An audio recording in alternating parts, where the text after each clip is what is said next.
6월 21일 수요일 로마서 12장 1절로 8절 예배, 복음에 합당한 삶입니다. 바울사도께서는 로마서를 통해서 1장부터 8장까지 교리적인 부분을 설명하셨죠. 그리고 9장, 10장, 11장에서 유대인을 향한 그 동족을 향한 사도의 간절한 권면이 있었습니다. 그리고 그 비유대인들과 유대인이 모두가 하나님 안에서 한 가족 구성원이다 라는 그러한 말씀들을 정리해 오셨죠. 그리고 이제 사실 12장 1절부터 이제 본격적으로 그 교리적 그리스도인으로 변화되어진 그 그리스도인의 삶은 과연 어떠해야 할 것인가. 거기에 대해서 특별히 1절로 3절은 그 그리스도인의 변화된 삶의 적용의 어떤 근본, 근거, 그것을 설명하는 것이죠.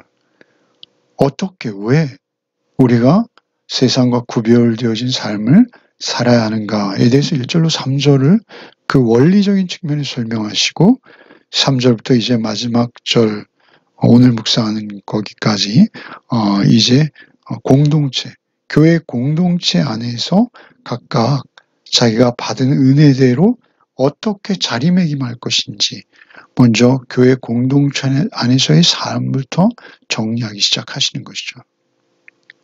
먼저 1절과 2절을 읽겠습니다. 그러므로 형제들아 내가 하나님의 모든 자비하심으로 너희를 권하노니 너희 몸을 하나님이 기뻐하시는 거룩한 산 제물로 드리라. 이는 너희가 드릴 영적 예배니라. 너희는 이 세대를 본받지 말고 오직 마음을 새롭게 함으로 변화를 받아 하나님의 선하시고 기뻐하시고 온전하신 뜻이 무엇인지 분별하도록 하라. 그러므로라고 시작하시죠. 그러므로는 1장에서 8장 그리고 8장에서 또 11장까지 이어지는 그 모든 것을 포함하는 것입니다. 그러므로 내가 지금까지 이렇게 이야기해 왔으므로 형제들아 그들을 사랑하는 것이죠. 그리스도 안에서 예수 그리스도의 피로 구속받은 우리 모두는 형제죠. 형제의 사랑을 느낄 수 있는 그러한 단어의 선택이죠. 그러므로 형제들아 내가 하나님의 모든 자비하심으로 너희를 권하노니 지금 또 권하실 내용이 있어요. 그런데 지금 또 권하실 이 내용은 사실 지금까지 해온 모든 말씀들의 결론이기도 해요. 그 권면을 하기 전에 특별히 하나님의 모든 자비하심으로 인해서 이 권면을 한다라는 것이죠. 지금부터 그들에게 하는 권면은 하나님의 자비하심을 근거로 하는 것이다. 앞으로 권고할 것들은 하나님의 자비하심이 없었다면 결코 불가능한 일들인데 그 지금까지 하나님의 자비하심, 모든 자비하심, 특별히 하나님의 베푸신 은혜, 긍휼, 그 모든 자비하심으로 너희를 권한다라는 것이죠. 이 자비가 그들을 그리스도인 되게 하는 것이죠. 최고의 자비는 무엇입니까? 하나님께서 아들을 내어주신 자비로우심입니다. 최고의 자비는 십자가와 부활인 것이죠. 지금까지 말씀해 오신 구원의 그 도리, 그 하나님께서 베푸신 자비 전체인 것이죠. 모든 자비하심으로 너희를 권하노니 너희 몸을 하나님이 기뻐하시는 거룩한 산제물로 드리라. 몸을 드리라는 거예요. 영혼이 있고 몸이 있죠. 특별히 몸을 강조하시는 거죠. 몸을 강조하는 건 무엇입니까? 실제 우리의 현실 속에서 우리의 삶을 강조하시는 거예요. 우리 삶 속에서 몸을, 너희의 순간순간의 삶의 몸짓, 그것을 말하는 것입니다. 당시에는 이원론적인 신앙들이 있었죠. 그래서 영혼은 고상하고 순결하고 아주 전부이고 몸은 하찮은 것이요. 또한 몸은 그 이원론적인 이단들에 의하면 몸은 우리가 배격해야 될 대상이라는 것이요. 유욕만을 담고 있다라고 보는 것이죠. 그러나 그렇지 않습니다. 기독교는 결코 그렇지 않습니다. 몸은 하나님께서 우리에게 주신 최고의 선물입니다. 그 몸을 하나님이 기뻐하시는 거룩한 산 제물로 드리라. 그러니까 이 몸이라는 여기서의 의미는 말이죠.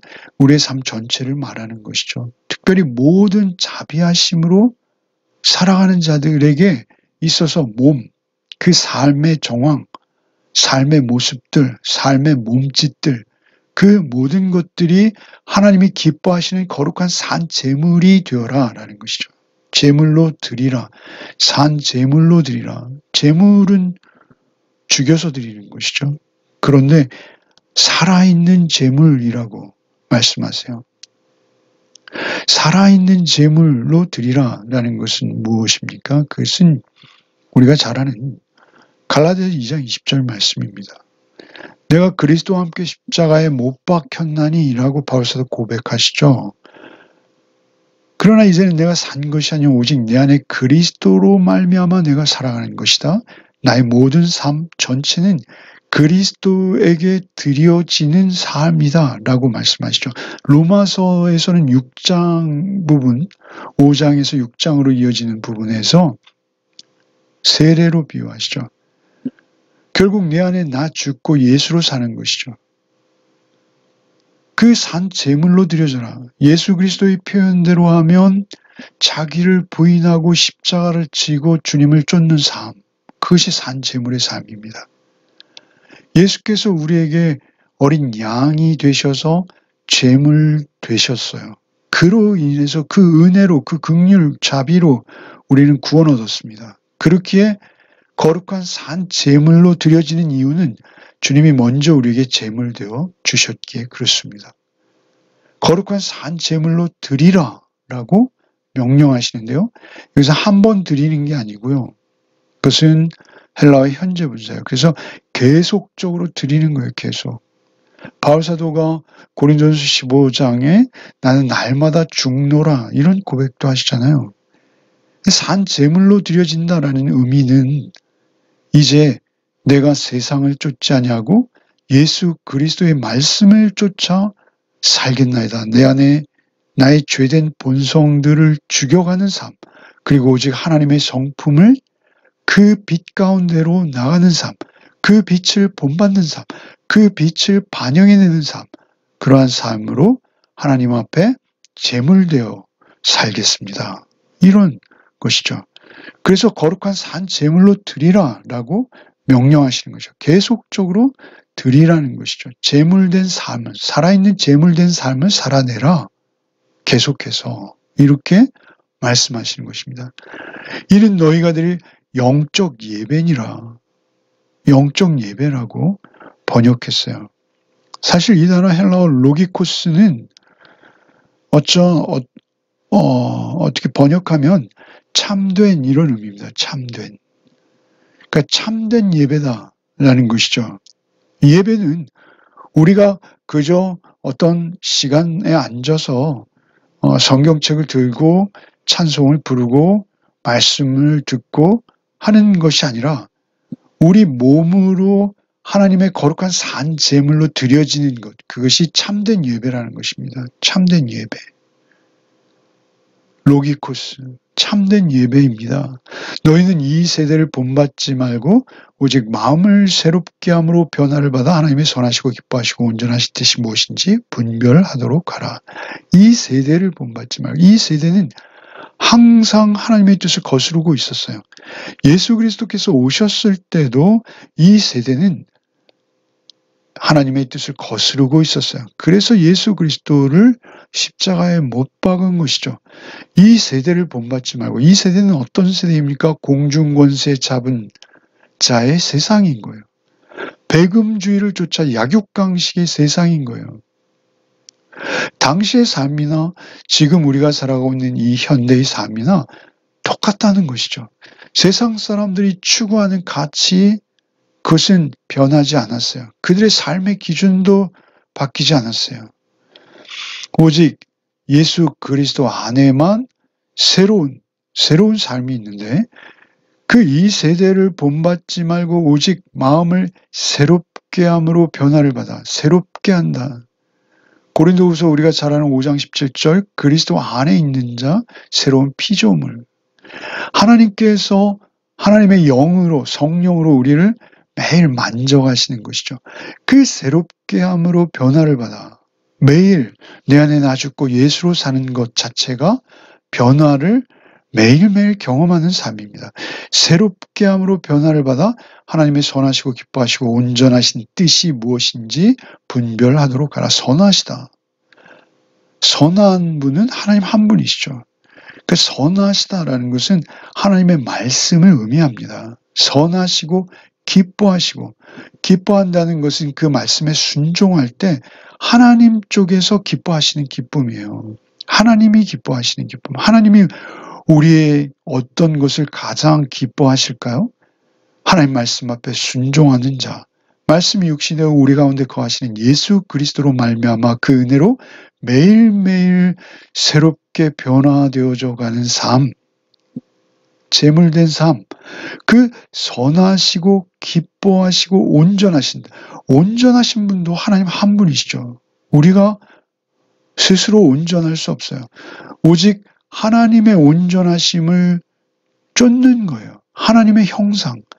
하나님의 형상이 우리 안에 회복되어지기를 원하며 하나님의 말씀 앞에 늘 순종하는 삶을 사는 것, 그것이 온전함을 향하고 있는 거예요. 그 선하시고 기뻐하시고 온전하신 뜻이 무엇인지 분별하도록 하라라는 것은 항상 말씀에 붙들려서 말씀을 묵상하며 내 뜻에 우선하는 아버지의 뜻을 찾아 살아내는 삶, 그것이라는 것이죠. 그것이 제물된 삶이에요.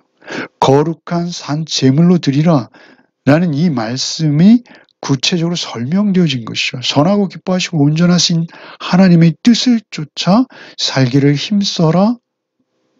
그러면 계속적으로 너희는 산 제물로 드려지는 삶을 살아낼 수 있다 라고 말씀하시는 것이죠.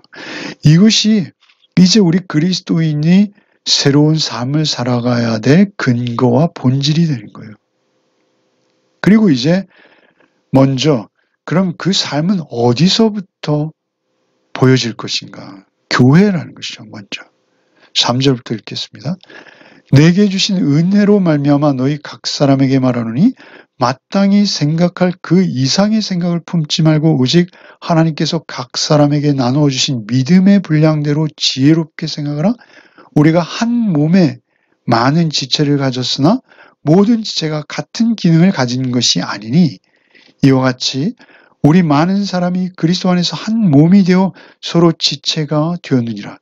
우리에게 주신 은혜대로 받은 은사가 각각 다르니 혹 예언이면 믿음의 분수대로, 혹 섬기는 일이면 섬기는 일로, 가르치는 일이면 가르치는 일로, 혹 위로하는 자는 위로하는 일로, 구제하는 자는 성실함으로, 다스리는 자는 부지런함으로, 긍휼을 베푸는 자는 즐거움으로 할 것이니라. 특별히 3절에 내게 주신 은혜로 말미암아 라고 시작하시죠.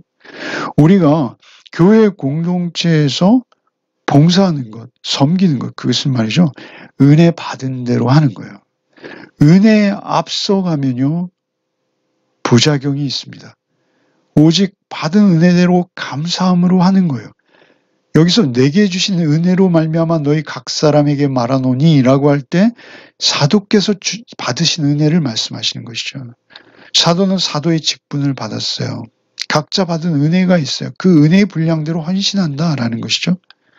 그래서 마땅히 생각할 그 이상의 생각을 품지 말고 사도면 사도로 사는 거예요. 그런데 다 사도가 되고 싶다? 그것은 사도의 영광만 차지하고 싶은 거예요. 각 마음에 주신 사람들에게 주신 그런 것들이 있다라는 것이죠.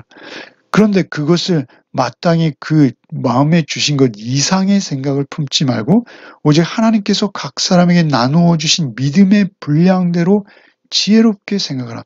믿음의 분량을 막 과대포장하고 그러면 안 돼요. 주신 믿음의 분량을 자기 믿음의 분량 포장하기 시작하면 그것은 위선이요, 거짓이 되기 시작하고요. 그거보다 추한 경우는 없습니다. 오직 믿음의 분량대로 사는 게 그게 지혜로운 거예요. 하나님께서 각 사람에게 나누어 주신 믿음의 분량대로 지혜롭게 생각하라. 우리가 한 몸에 많은 지체를 가졌으나 모든 지체가 같은 기능을 가진 것이 아니지 않느냐? 이 교회 공동체를 말씀하죠. 한 몸으로 우리가 부름을 받았어요. 그래서 우리가 누구는 손이 되고 누구는 눈이 되고 누구는 귀가 되고 누구는 코가 되는 거예요. 같은 기능을 가진 거 아니지 않느냐? 한 몸에 여러 지체가 있듯이 5절에 이와 같이 우리도 많은 사람이 그리스도 안에서 한 몸이 되어 서로 지체가 되었느니라. 교회를 말하는 것입니다. 6절에 우리에게 주시는 은혜대로 받은 은사가 각각 다른 거예요. 각각 가진 은사가 다른 거예요. 내 마음에 열망하는 것들이 달라요. 누군가는 저것이 하고 싶고 누군가는 이것이 하고 싶고 그런 거예요. 그래서 그 은사가 무엇인지 하나하나 설명하시는 것이죠. 예언이면 믿음의 분수대로, 예언은 무엇이요? 말씀을 전하는 거예요. 말씀을 전하는 거예요. 말씀 증거하는 거예요. 사도와 같은 일이죠. 그 믿음의 분수대로 해야 되는데 우리가 하고 싶기는 한데 사실 그 분량의 믿음은 아닌 경우도 있거든요. 그것을 우리는 잘 점검해 봐야 돼요. 하나님 앞에서. 지혜롭게 생각하라는 것이죠. 예언이면 믿음의 분수대로, 섬기는 일이면 섬기는 일로, 섬기는 일은 섬기는 일, 가르치는 가르치는 일, 위로하는 일, 위로하는 일, 구제하는 다 이제 받은 은사와 할 일이 일치하죠. 그런데 구제하는 자, 다스리는 자, 긍휼을 베푸는 자는 하는 일이 조금씩 달라요. 사도께서 필요에 의해서 이것을 강조하시는 것이죠. 섬기는 일은 섬기는 걸 열심히 하면 되는 거예요. 가르치는 자는 가르치고자 하는 열망이 자기 속에 있고 그것을 열심히 가르치는 걸로 겸손히 그것을 행하면 잘한 거예요. 혹 위로하는 자면 위로하는 일, 위로하라는 거예요. 그런데 구제하는 자는 성실히 하라는 거예요. 구제하는 자는 성실히 해야 돼요. 게으르면 안 돼요. 그래서 그들의 형편과 처지를 잘 살펴야 돼요. 그래서 형편과 처지를 살핀 대로 하나님의 선하시고 기뻐하시고 온전하신 뜻을 쫓아 성실히 구제해야 돼요. 자기의 마음의 변화대로 막 끌려가면 안 되는 것이죠. 성실히 해야 돼요. 다스리는 자는 부지런함으로 부지런해야 돼요. 다스리는 자도. 부지런하지 않으면 다스릴 때 공동체에 부작용이 오죠. 긍휼을 베푸는 자는 즐거움으로. 긍휼을 베푸는데 괴롭다면 하지 말아야 돼요. 긍휼을 베푸는 자는 즐거움으로 해야 돼요. 긍휼을 베푼다는 것은 여러 가지 형태일 수 있어요. 그러나 자기의 소유로 긍휼을 베풀기도 하고요. 교회의 것으로 긍휼을 베풀기도 해요. 그런데 그것이 즐거움으로 이루어져 가야 돼요. 즐겁지 않게 이루어져는 다 잘못되거나 부작용이 있다라는 것이죠. 이렇게 이제 신자로서 성도로서의 삶을 어떻게 살 것인가? 하나님께서 주시는 믿음의 분량대로 은사를 중심으로 자기의 마음속에 그 불타는 마음이 생기거든요. 각자에게. 각자 주시는 마음이 달라요.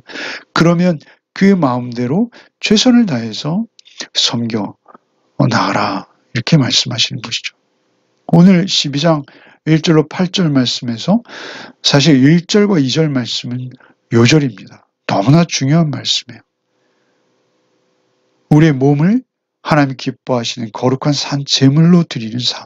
복된 것입니다. 가장 가치로운 것이요. 영원한 것입니다. 오늘 하루도 산 제물의 삶을 살아내시는 성령님의 도우심으로 그래서 삶이 예배가 되어지는 그런 삶이 되시기를 바랍니다. 기도하겠습니다. 주님 감사합니다. 오늘 이토록 놀라운 말씀을 다시 한번 또 저희 마음에 주시니 감사합니다. 하나님 기뻐하시는 거룩한 구별되어진 산 제물의 삶.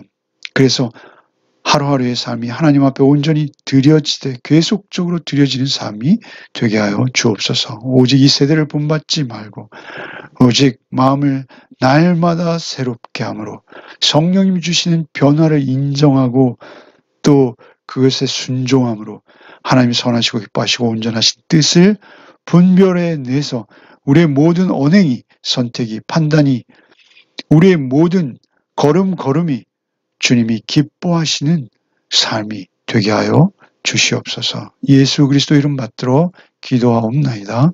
아멘.